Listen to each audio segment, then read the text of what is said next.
So if you watched my recent meat pie video, then I'm sure you saw there's cookies or biscuits attached to it. And I received comments, lots of comments asking that I share the recipe with them. But you see, all those who have tasted this biscuit or cookies knows it's a banger and it's a no-fail recipe. So just sit back, relax, and then enjoy if you want to know how it was made. Thank you.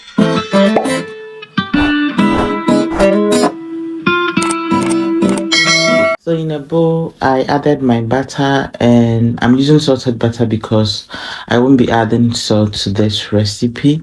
And I used two of that, after which I kept in a warm place for a while so it becomes really soft.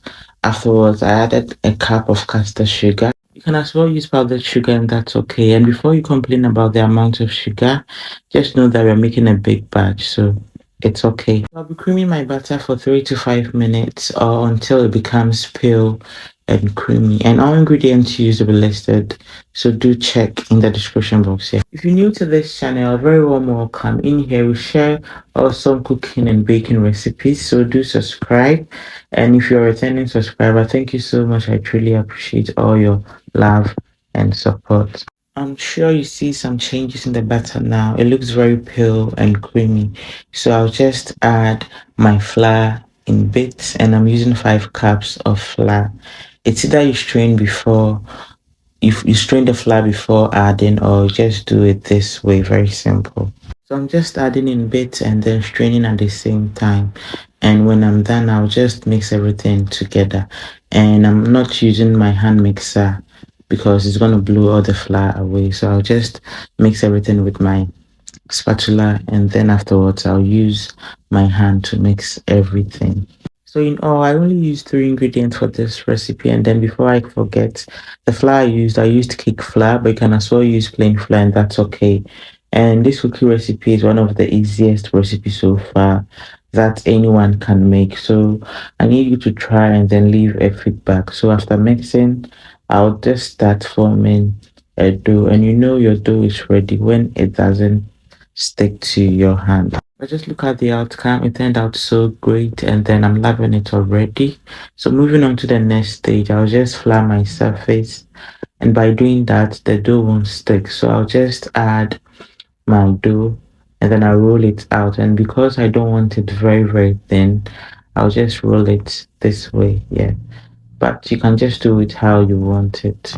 And then when I'm done, I'll just use a cookie cutter and cut to my preferred shape. You can as well use a piping bag and that's okay. I couldn't demonstrate how I use the piping bag because I was running behind time.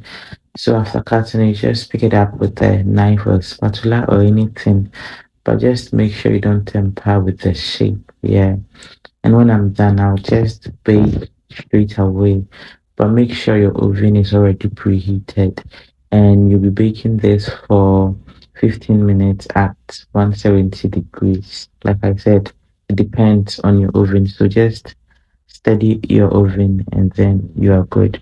And after 15 minutes, this is the outcome. Trust me, it was so good that they kept asking for more.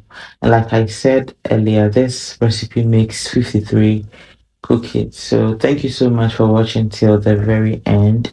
I truly appreciate it. If you enjoyed this video, please don't forget to like, share, and then subscribe. And if you ever tried this recipe, please don't forget to leave a feedback because feedback is really important. I'll see you in my next video. Bye.